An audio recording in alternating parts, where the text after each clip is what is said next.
The 12 Chairs by Ilfant Petrov. Chapter 13. Breathe deeper, you're excited. On the morning of May Day, Viktor Polosov, consumed by his usual thirst for activity, hurried out into the street and headed for the center. At first he was unable to find any suitable outlet for his talents, since there were still few people about and the reviewing stands guarded by mounted militiamen were empty. By 9 o'clock, however, bands had begun purring, wheezing, and whistling in various parts of the town. Housewives came running out of their gates. A column of musicians' union officials in soft collars somehow strayed into the middle of the railway workers' contingent, getting in their way and upsetting everyone. A lorry disguised as a green plywood locomotive with a serial letter S kept running into the musicians from behind, eliciting shouts from the bowels of the locomotive in the direction of the toilers of the oboe and flute.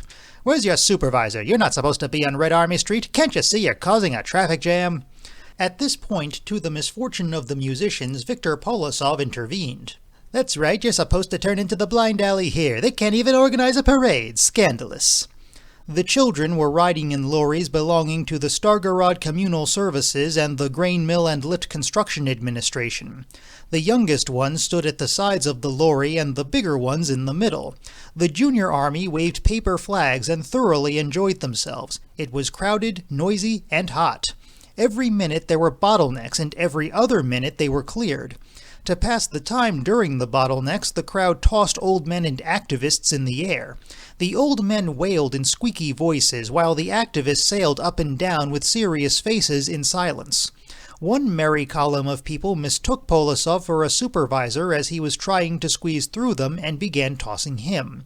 Polosov thrashed about like Punchinello. Then came an effigy of Neville Chamberlain being beaten on his top hat with a cardboard hammer by a worker possessing a model anatomical physique. This was followed by a truck carrying 3 members of the Communist Youth in tails and white gloves. They kept looking at the crowd with embarrassment. "Basil!" shouted someone from the pavement. "You bourgeois, give back those braces!" Girls were singing. Alchin was marching along in a group of Social Security workers with a large red bow on his chest.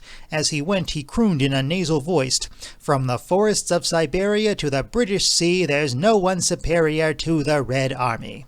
At a given command, gymnasts disjointedly shouted out something unintelligible.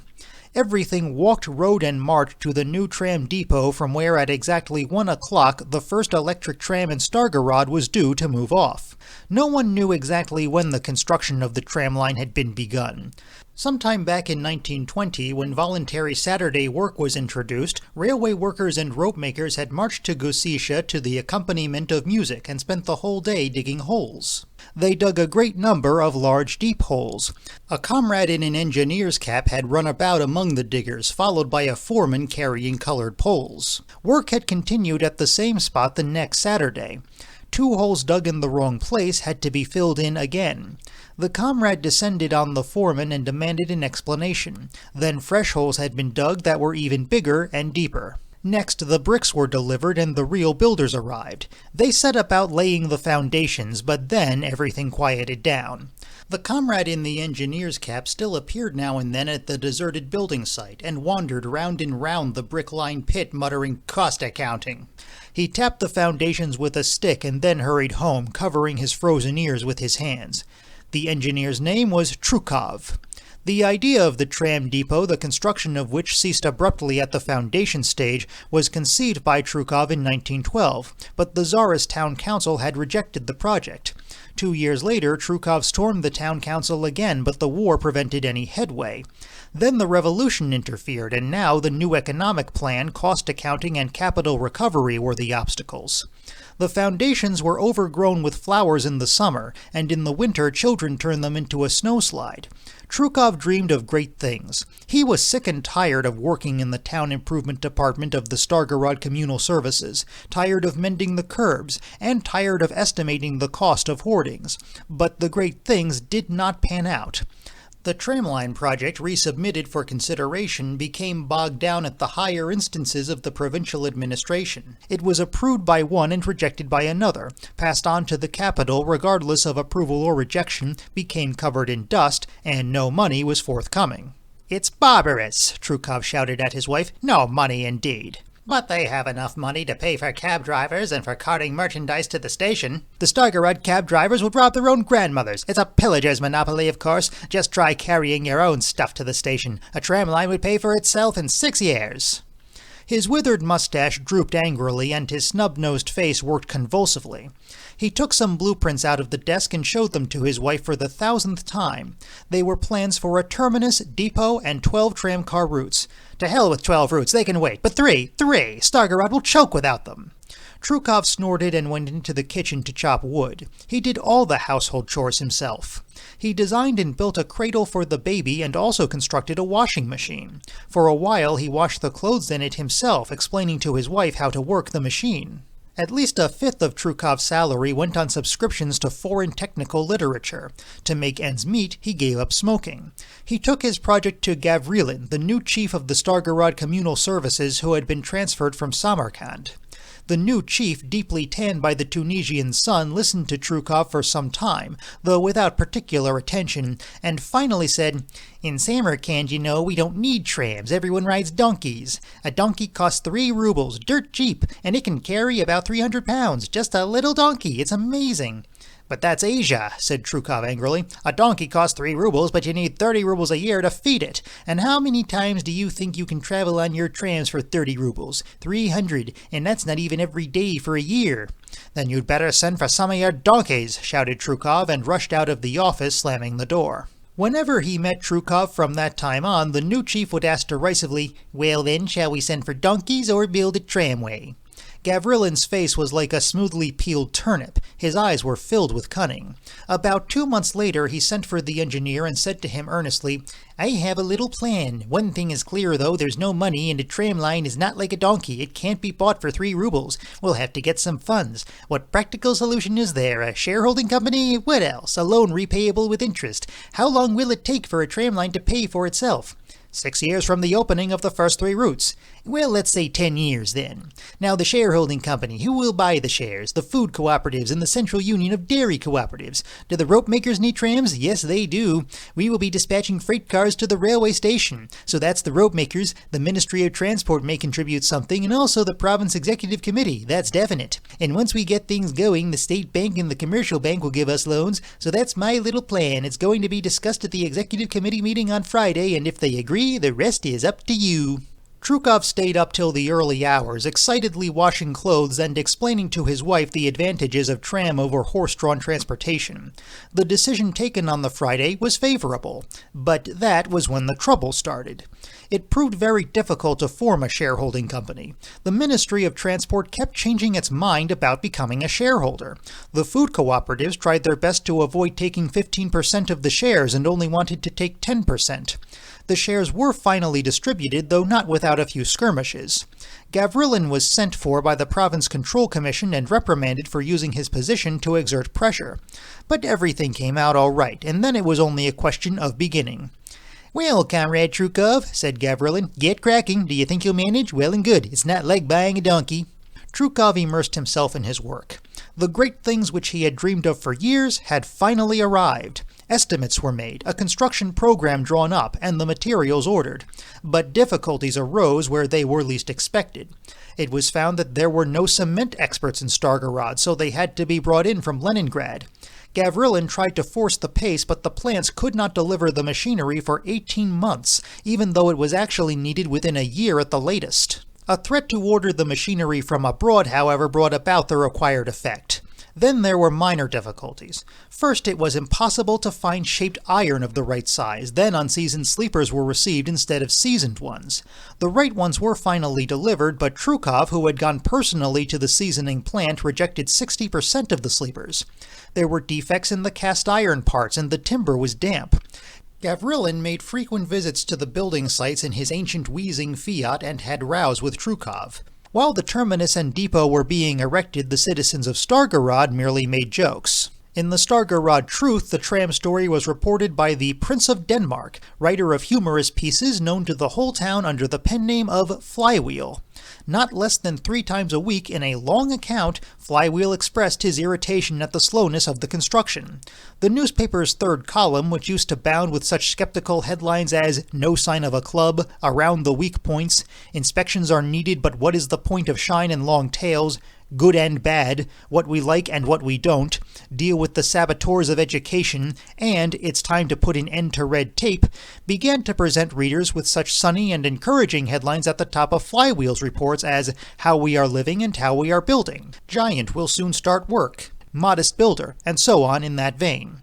Trukov used to open the newspaper with a shudder and, feeling disgust for the Brotherhood of Writers, read such cheerful lines about himself as, "I'm climbing over the rafters with the wind whistling in my ears. Above me is the invisible builder of our powerful tramway, that thin pug-nosed man in a shabby cap with crossed hammers.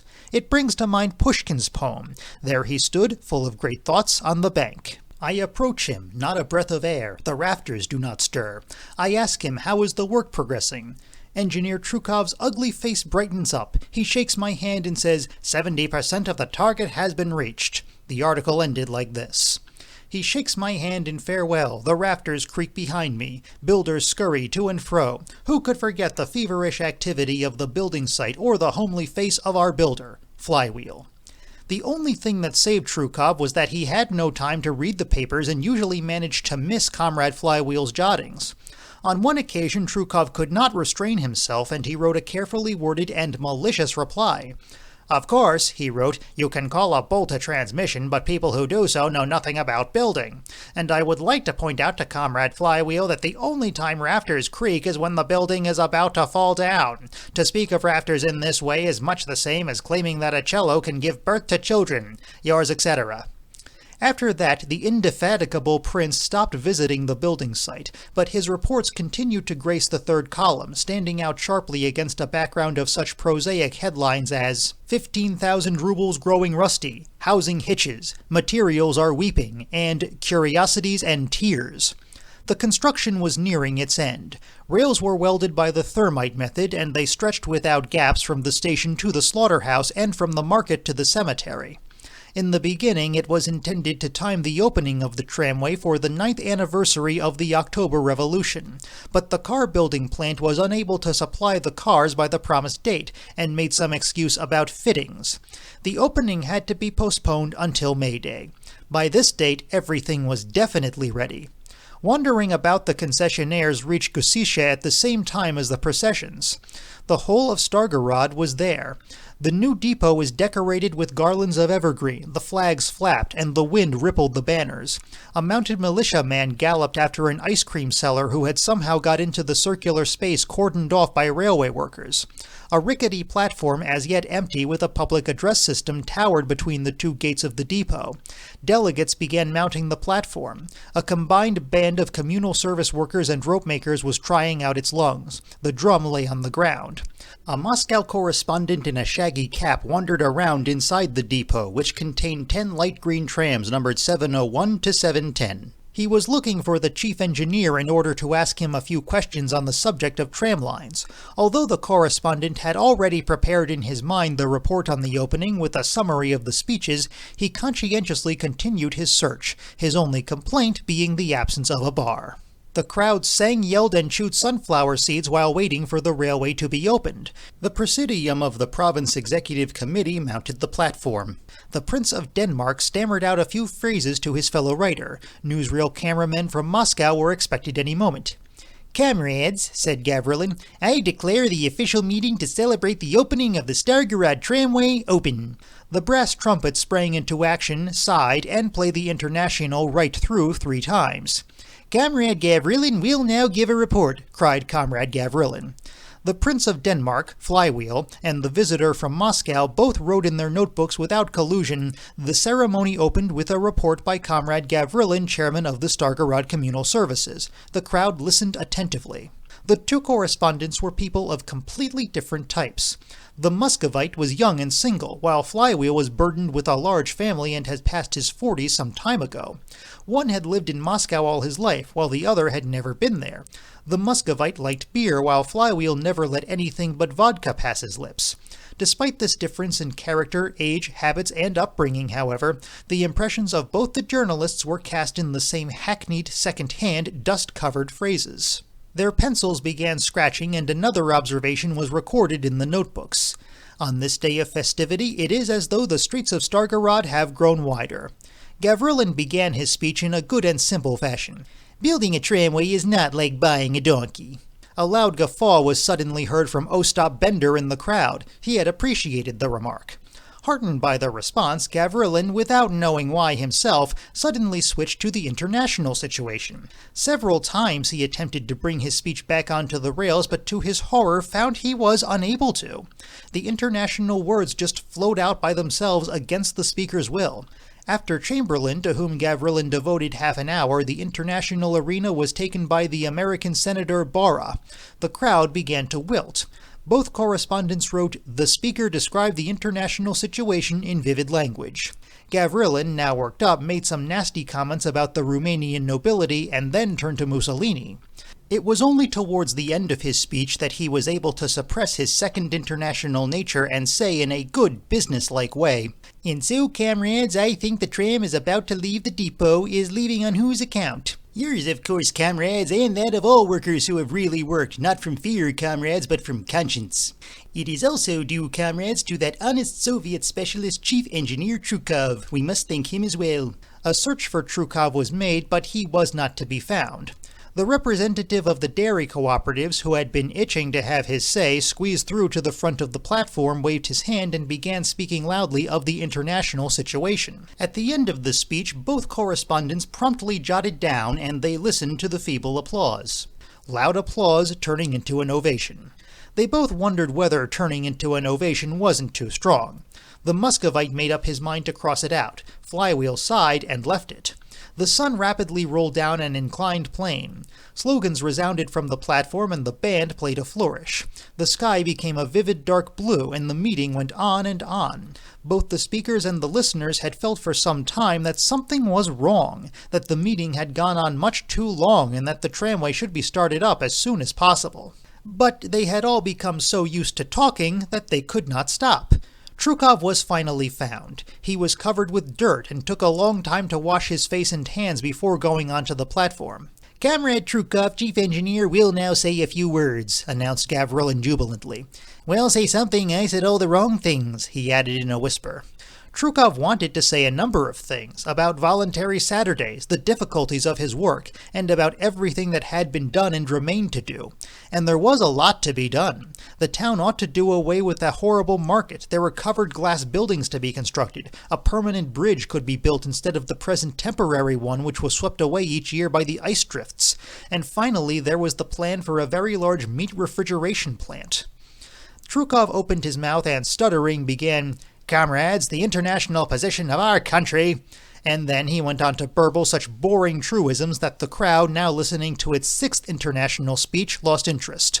It was only when he had finished that Trukov realized he had not said a word about the tramway. "It's a shame," he said to himself. "We have absolutely no idea how to make speeches." He remembered hearing a speech by a French communist at a meeting in Moscow. The Frenchman was talking about the bourgeois press. "Those acrobats of the pen, those virtuosos of farce, those jackals of the rotary press," he exclaimed. The first part of his speech had been delivered in the key of A, the second in C, and the final part, the pathétique, had been in the key of E. His gestures were moderate and elegant. "But we only make a mess of things," decided Trukov. "It would be better if we didn't talk at all." It was completely dark when the chairman of the Province Executive Committee snipped the red tape sealing off the depot. Workers and representatives of public organizations noisily began taking their seats in the trams. There was a tinkling of bells, and the first tram, driven by Trukov himself, sailed out of the depot to the accompaniment of deafening shouts from the crowd and groans from the band. The illuminated cars seemed even more dazzling than in the daytime. They made their way through Gosetia in a line. Passing under the railway bridge, they climbed easily into the town and turned into Greater Pushkin Street. The band was in the second tramcar. Poking their trumpets out of the windows, they played the Budyoni March. Gavrilin, in a conductor's coat and with a bag across his shoulder, smiled tenderly as he jumped from one car to another, ringing the bell at the wrong time and handing out invitations to, on May 1st at 9 p.m., Gala Evening at the Communal Services Workers' Club. Program 1. Report by Comrade Mosin. 2. Award of certificates by the Communal Service Workers Union. 3. Informal half grand concert, family supper, and bar. On the platform of the last car stood Viktor Polosov, who had somehow or other been included among the guests of honor. He sniffed the motor. To his extreme surprise, it looked perfectly all right and seemed to be working normally. The glass in the windows was not rattling, and looking at the panes closely, he saw that they were padded with rubber. He had already made several comments on the driver and was now considered by the public to be an expert on trams in the West. "The pneumatic brake isn't working too well," said Polosov, looking triumphantly at the passengers. "It's not sucking." "Nobody asked you," replied the driver. "It will no doubt suck all right." Having made a festive round of the town, the cars returned to the depot where a crowd was waiting for them. Trukov was tossed in the air beneath the full glare of electric lights. They also tried tossing Gavrilin, but since he weighed almost 216 pounds and did not soar very high, he was quickly set down again. Comrade Mosin and various technicians were also tossed. Viktor Polosov was then tossed for the second time that day. This time he did not kick with his legs, but soared up and down, gazing sternly and seriously at the starry sky. As he soared up for the last time, Polosov noticed that the person holding him by the foot and laughing nastily was none other than the former marshal of the nobility, Ippolit Matveyevich Vorobianinov.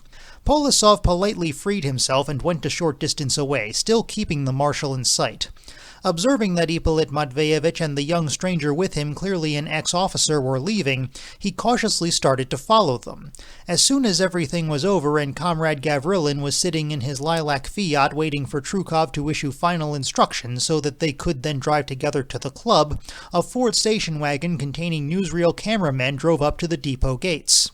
A man wearing 12-sided horn-rimmed spectacles and a sleeveless leather coat was the first to spring nimbly out of the vehicle. A long pointed beard grew straight out of his Adam's apple. A second man carried the camera and kept tripping over a long scarf of the kind that Ostap Bender usually called chic moderne. Next came assistants, lights, and girls. The whole group tore into the depot with loud shouts. "Attention!" cried the bearded owner of the leather coat. "Nick, set the lights up." Trukov turned crimson and went over to the late arrivals. "Are you the newsreel reporters?" he asked. "Why didn't you come during the day? When is the tramway going to be opened?" "It has already been opened." Yes, we are a little late. We came across some good nature shots. There was loads of work, a sunset. But anyway, we'll manage. Nick, lights, close-up of a turning wheel, close-up of the feet of the moving crowd. Lydia, Milechka, start walking. Nick, action, off you go. Keep walking. That's it, thank you. Now we'll take the builder. Comrade Trukov, would you mind, Comrade Trukov? No, not like that. 3/4, like this. It's more original. Against the tram. Nick, action, say something. I honestly feel so awkward. Splendid, good, say something else. Now you're talking to the first passenger. Luda, come into the picture. That's it, breathe deeper, you're excited. Nick, a close-up of their legs. Action, that's it, thanks very much. Cut. Gavrilin clambered out of the throbbing Fiat and went to fetch his missing friend. The producer with the hairy Adam's apple came to life. "Nick, over here, a marvelous character type, a worker, a tram passenger. Breathe deeper, you're excited. You've never been in a tram before. Breathe." Gavrilin wheezed malevolently. "Marvelous. Milachka, come here. Greetings from the communist youth. Breathe deeper, you're excited. That's it. Swell. Nick, cut." "Aren't you going to film the tramway?" asked Trukov shyly. "You see," lowed the leather producer, "the lighting conditions make it difficult. We'll have to film the shots in Moscow. Bye-bye." The newsreel reporters disappeared quicker than lightning. "Well, let's go and relax, pal," said Gavrilin. "What's this? You smoking?" "I've begun smoking," confessed Trukov. "I couldn't stop myself." At the family gathering, the hungry Trukov smoked one cigarette after another, drank 3 glasses of vodka, and became hopelessly drunk. He kissed everyone, and they kissed him. He tried to say something nice to his wife, but only burst into laughter. Then he shook Gavrilin's hand for a long time and said, "You're a strange one. You should learn to build railway bridges. It's a wonderful science, and the chief thing is that it's so simple. A bridge across the Hudson." Half an hour later, he was completely gone and made a philippic against the bourgeois press. "Those acrobats of the press, those hyenas of the pen, those virtuosos of the rotary printing machine," he cried. His wife took him home in a horse cab. "I want to go by tram," he said to his wife. "Can't you understand? If there's a tramway system, we should use it. Why? First, because it's an advantage." Polosov followed the concessionaire, spent some time mustering his courage, and finally, waiting until there was no one about, went up to Vorobianinov. "Good evening, Mr. Ippolit Matveyevitch," he said respectfully. Vorobianinov turned pale. "I don't think I know you," he mumbled.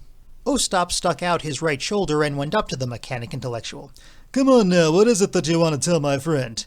"Don't be alarmed," whispered Polosov. "Elena Stanislavovna sent me." "What? Is she here?" "Yes, and she wants to see you." "Why?" asked Ostap. "And who are you?" "Don't you think anything of the sort, Ippolit Matveyevitch. You don't know me, but I remember you very well." "I'd like to visit Elena Stanislavovna," said Vorobianinov indecisively. "She's very anxious to see you." "Yes, but how did she find out?" "I saw you in the corridor of the Communal Services building and thought to myself for a long time, I know that face. Then I remembered. Don't worry about anything, Ippolit Matveyevitch. It will all be absolutely secret." "Do you know the woman?" asked Ostap in a businesslike tone. Yes, an old friend." "Then we might go and have supper with your old friend. I'm famished and all the shops are shut." "We probably can." "Let's go then. Lead the way, mysterious stranger." And Viktor Mikhailovich, continually looking behind him, led the partners through the backyards to the fortune-teller's house on Perelashinsky Street.